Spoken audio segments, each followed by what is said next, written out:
আসসালামু আলাইকুম রহমতুল্লাহি ওবরকাতুহু। সম্মানিত দর্শক, খবরটি রীতিমতো পিলে চমকানো এবং একই সঙ্গে নজিরবিহীন। এরকম ঘটনা বাংলাদেশে কখনোই ঘটেনি।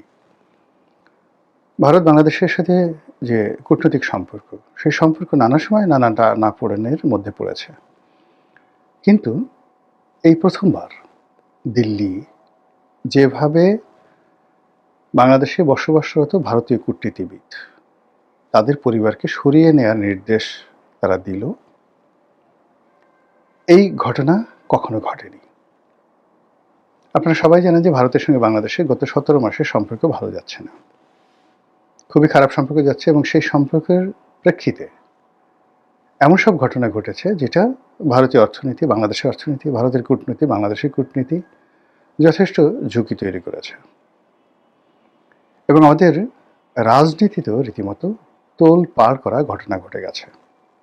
যে সময়টাতে হাদির হত্যাকাণ্ড ঘটল এবং সারা বাংলাদেশ উত্তাল এবং অবস্থা দৃষ্টি মনে হচ্ছিল যে পুরো রাজনীতির যে চাবিকাঠি এটি সম্ভবত ইনকিলাব মঞ্চের হাতে চলে যাবে। ঠিক সেই সময়টিতে যখন তারেক রহমান সাহেব বাংলাদেশে আসার ঘোষণা দিলেন এবং রাষ্ট্র তাকে প্রোটেকশন দিল এবং তিনি এলেন, তখন সবাই সন্দেহ করল যে দক্ষিণপন্থী গ্রুপের উত্থান ঠেকানোর জন্যই তারেক রহমান সাহেবকে বাংলাদেশে ভারত এনেছে। বিএনপির পক্ষ থেকে তেমন কোনো কথাবার্তা বলা হয়নি, কিন্তু যারা কূটনীতির ব্যাপারে বিশেষজ্ঞ তারা জানেন যে এটা হতে পারে, আবার নাও হতে পারে। কিন্তু আমরা যেটা দেখেছি যে বাংলাদেশে নিযুক্ত ভারতীয় রাষ্ট্রদূত যখন জনাব তারেক রহমান সাহেবের সঙ্গে বৈঠক করেছেন অফিসিয়ালি, তো সেখানে তাদের মধ্যে একটা নিদারুণ সৌহার্দ্যপূর্ণ, ট্রাস্টওয়ার্দি এবং যাকে বলা হয় রেজাল্ট ওরিয়েন্টেড আলাপ আলোচনা হয়েছে। দ্বিতীয়ত, শোনা যাচ্ছে, আজকের দিনে পর্যন্ত শোনা যাচ্ছে, আমি বাস্তবতা জানি না, সেটা হলো বিএনপির একটি উচ্চ ক্ষমতা সম্পন্ন দল, প্রতিনিধি দল ভারত যাবে ভারত সরকারের সঙ্গে আলোচনা করার জন্য, অথবা অন্য কোনো রাজনৈতিক পক্ষের সঙ্গে সেখানে আলোচনা হতে পারে, উই ডোন্ট নো। এর বাইরে ইউরোপীয় ইউনিয়নের যারা লোকজন আছেন, কূটনীতিবিদ রয়েছেন, তারা বেশ কয়েকদিন বাংলাদেশের বিভিন্ন রাজনৈতিক যারা নেতৃবৃন্দ রয়েছেন সবার সঙ্গে গোপনে এবং প্রকাশ্যে বসেছেন।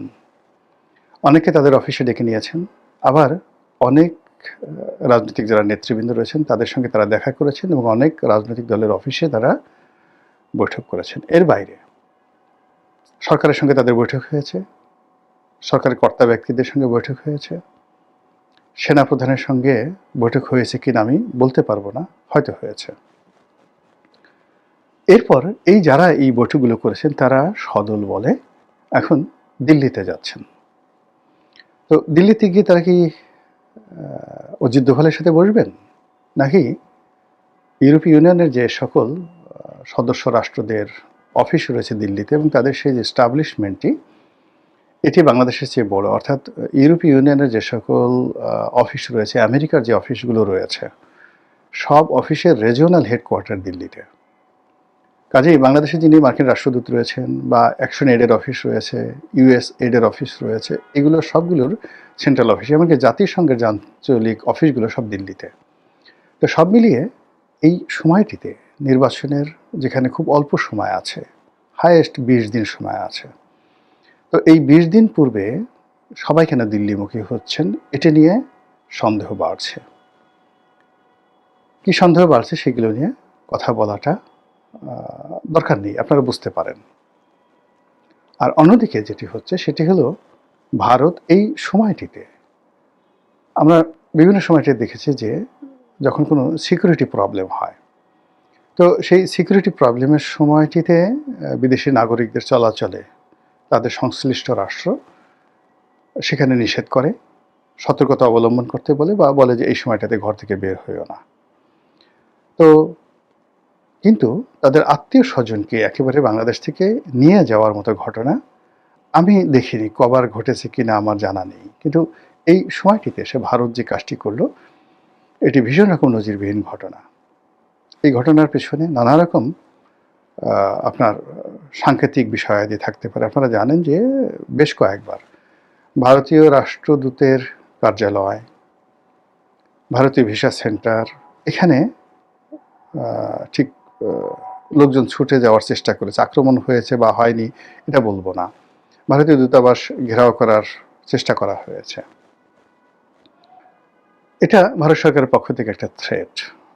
একাধিকবার ভারতীয় রাষ্ট্রদূতকে আমাদের পররাষ্ট্র মন্ত্রণালয়ে ডেকে পাঠানো হয়েছে। আবার নজিরবিহীনভাবে বাংলাদেশের রাষ্ট্রদূতকে একাধিকবার দিল্লিতে ডেকে পাঠানো হয়েছে। নজিরবিহীন ঘটনা।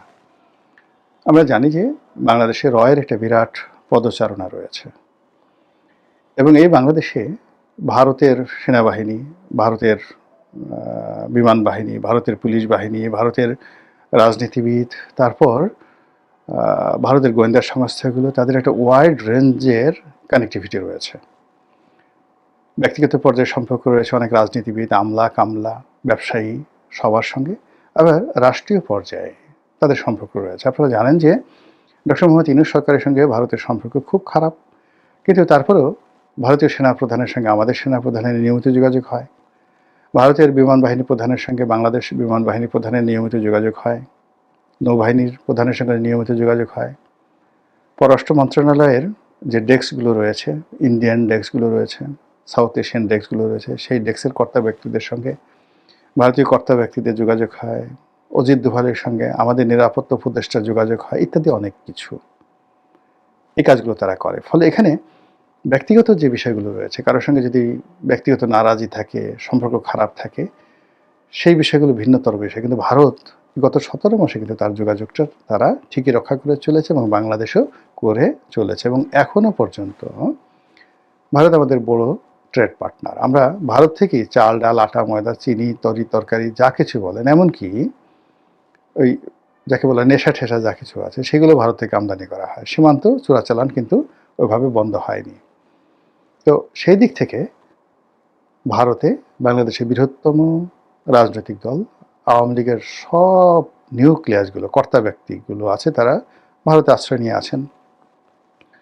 শেখ হাসিনা ভারতের রাজকীয় মেহমান হিসেবে আছেন, ওখানে বসে তিনি যা ইচ্ছে তাই করতে পারছেন।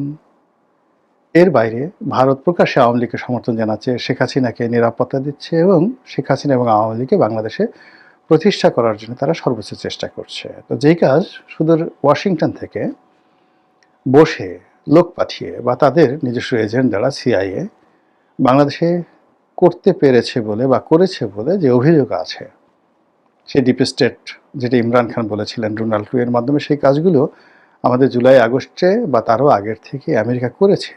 তো সেই কাজগুলো এখন বলতে গেলে ওপেন সিক্রেট। তো এই কাজগুলো যদি তারা করতে পারে তাহলে হোয়াই নট ভারত পারবে না কেন? ভারত এখানে ইতিবাচক অনেক কাজ করতে পারে, নেতিবাচক অনেক কাজ করতে পারে এবং এজন্য ভারত বিরোধী যারা শক্তি আছে তারা ভারতের বিরুদ্ধে রাজপথে নামতে চায়, ভারত মুক্ত করতে চায়, ভারত ব্যতিরিক একটি স্বাধীন সার্বভৌম রাষ্ট্র গঠন করতে চায়। তাই সেক্ষেত্রে নির্বাচনের মাত্র 20 দিন আগে ভারত যে তাদের কূটনীতিবিদদের স্ত্রী, পুত্র, সন্তান তাদেরকে নিরাপদে সরিয়ে নিচ্ছে। এখানে কি ভারত কোনো অপ্রত্যাশিত কিছু ঘটাতে চাচ্ছে, করতে চাচ্ছে ভারতের পক্ষ থেকে? নাকি তাদের কাছে কোনো গোয়েন্দা তথ্য আছে যে বাংলাদেশে এরকম একটা পরিস্থিতি তৈরি হবে যেখানে সমস্ত রাগ ক্রোধ গিয়ে ভারতীয় কূটনীতিবিদ যারা আছেন, ভারতীয় ব্যবসায়ী যারা রয়েছেন তাদের উপর গিয়ে পড়বে এবং ওখানে যাতে ক্যাজুয়ালিটি কম হয় এই জন্য তারা শিশু, নারী থেকে শুরু করে পরিবারের নিরীহ যারা নন ডিপ্লোম্যাটিক মেম্বার রয়েছেন তাদেরকে সরিয়ে নেওয়া হয়েছে। ঘটনা যাই হোক না কেন, এটি আলোচনার দাবি রাখে। এটি নিয়ে আতঙ্কিত হওয়ার যথেষ্ট কারণ আছে এবং এই ঘটনা একটা মন্দ নজির তৈরি করে ফেলেছে। এখন এটাকে অনুসরণ করে যদি অন্য 2-4টি রাষ্ট্র এই কাজগুলো করে তাহলে তা আইনশৃঙ্খলা রক্ষাকারী বাহিনীর জন্য যথেষ্ট ঝুঁকিপূর্ণ হবে, তাদের বদনামি হবে, সরকারের জন্য যথেষ্ট বিব্রতকর পরিস্থিতি তৈরি করবে এবং যারা সন্ত্রাসী এবং ঘোলাপানিতে মাছ শিকারের সুযোগ খুঁজেন তারা এই সময়টিতে আরও নিত্য নতুন মাছ শিকার করার জন্য নেমে পড়বেন। মহান আল্লাহ আমাদের সবাইকে হেদায়েত দান করুন এবং হেফাজত করুন। আসসালামু আলাইকুম ওয়া রাহমাতুল্লাহি ওয়া বারাকাতুহু।